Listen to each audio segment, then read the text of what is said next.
Hello everyone, প্রকৃতি education খুঁটিনাটিতে তোমাদের সকলকে স্বাগতম। মাই ডিয়ার স্টুডেন্টস, সবার আগে তোমরা চ্যানেলটাকে সাবস্ক্রাইব করবে, লাইক করবে এবং বেশি বেশি করে বন্ধুদের সাথে শেয়ার করবে। শেয়ার করে তোমরা বন্ধুদের ভিডিও দেখার সুযোগ করে দেবে। তো চলো বেশি কথা বাড়াবো না, এবং আজকে আমরা আলোচনা করব ক্লাস 5-এর আমাদের পরিবেশ থেকে তোমাদের চতুর্থ অধ্যায় পরিবেশ ও সম্পদ চ্যাপ্টারটার থেকে প্রশ্ন উত্তরগুলি। দেখে নাও তোমরা প্রশ্ন উত্তরগুলি, এখানে দেওয়া আছে, একটি বা দুটি বাক্যে উত্তর দাও। ঠিক আছে। প্রথম প্রশ্ন, পরিবেশ দিবস কেন পালন করা উচিত? উত্তর হচ্ছে, পরিবেশ ভালো না থাকলে আমরা সুস্থ থাকতে পারবো না। এই বিষয়ে সচেতনতা সৃষ্টির জন্যই পরিবেশ দিবস পালন করা উচিত। পরের প্রশ্ন, অরণ্য সপ্তাহে কি করা হয়?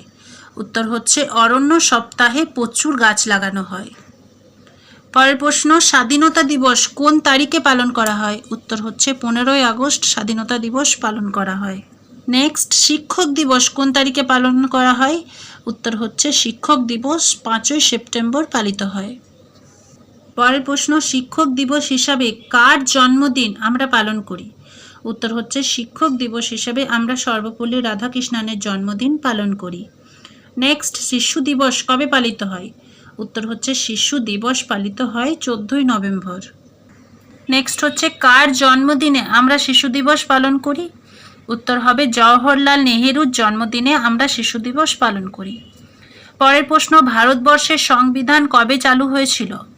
উত্তর হচ্ছে, ভারতবর্ষের সংবিধান চালু হয়েছিল 1950 সালের 26শে জানুয়ারি। পরের প্রশ্ন, সাধারণতন্ত্র কথার অর্থ কী? উত্তর হবে, সাধারণতন্ত্র কথার অর্থ হলো সাধারণ মানুষ দেশ চালাবে।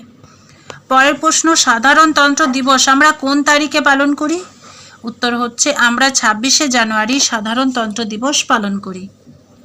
পরের প্রশ্ন, রাজার ছেলে রাজা হবে, এটা কি সাধারণতন্ত্র? উত্তর হবে, না, এটা রাজতন্ত্র। পরের প্রশ্ন, আমরা সাধারণতন্ত্র দিবস কেন পালন করি?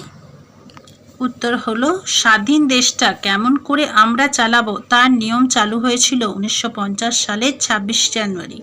এই দিনটা সাধারণতন্ত্র দিবস হিসাবে পালিত হয়। পরের প্রশ্ন হচ্ছে, মুন্ডাদের একজন নেতার নাম লেখো। উত্তর হবে, মুন্ডাদের একজন নেতার নাম বিরসা মুন্ডা। পরের প্রশ্ন, তিতুমির ও তার সঙ্গীরা কাদের বিরুদ্ধে লড়াই করেছিলেন? উত্তর হচ্ছে, তিতুমির ও তার সঙ্গীরা ইংরেজ আর তাদের দেশীয় সঙ্গী জমিদারদের বিরুদ্ধে লড়াই করেছিলেন।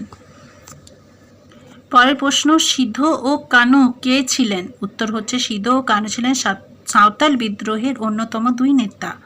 পরের প্রশ্ন, বাঁশের কেল্লা কে বানিয়েছিলেন? উত্তর হচ্ছে, বাঁশের কেল্লা তিতুমির বানিয়েছিলেন। পরের প্রশ্ন হচ্ছে, যেসব ইংরেজ ব্যবসায়ী নীল চাষ করতেন তাদের কি বলা হতো? উত্তর হচ্ছে, যেসব ইংরেজ ব্যবসায়ী নীল চাষ করতেন তাদের নীলকর সাহেব বলা হতো। পরের প্রশ্ন হচ্ছে, আমাদের রাজ্যের কোন জেলায় মুখোশ পরে নাচ গান হয়? উত্তর হচ্ছে, আমাদের রাজ্যের পুরুলিয়াতে মুখোশ পরে নাচ গান হয়। পরের প্রশ্ন হচ্ছে, মুখোশ পরে নাচ গানকে কি নাচ বলা হয়? উত্তর হচ্ছে, মুখোশ পরে নাচ গানকে ছৌ নাচ বলা হয়। নেক্সট প্রশ্ন হচ্ছে, আমাদের রাজ্যের কোথায় মাদুর তৈরির কাজ হয়? উত্তর হবে, আমাদের রাজ্যের পশ্চিম মেদিনীপুর জেলার সবং এ মাদুর তৈরির কাজ হয়।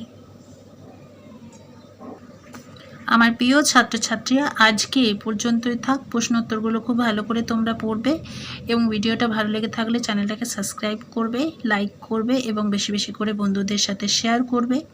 শেয়ার করে বন্ধুদের ভিডিও দেখার সুযোগ করে দেবে। ঠিক আছে, তোমরা ভালো থেকো, সুস্থ থেকো। কথা হবে পরের ভিডিওতে। টাটা।